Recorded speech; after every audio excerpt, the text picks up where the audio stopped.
Greetings. I'd like to demonstrate a feature that can be useful in creating your calibration curve. Specifically, in the Method menu, you'll see a feature called Import Calibration Levels from a File. Now this can come in quite handy if you're in the game of weighing out your samples on a balance, then making them up to volume. You won't have an exact even amount, but you will know exactly the concentration in those standards.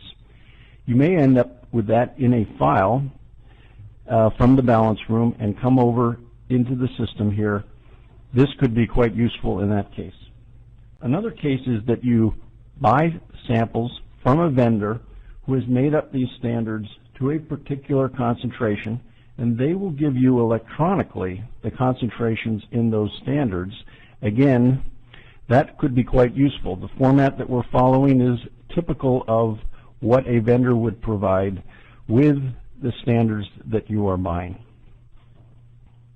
Here's an example of a file that I'm going to use to import the calibration level information.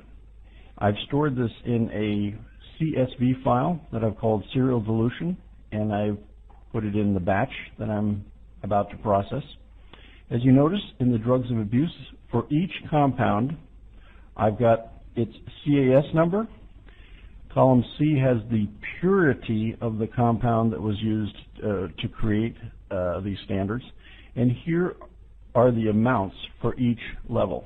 In this case, level 1, 2, 3, 4, and 5.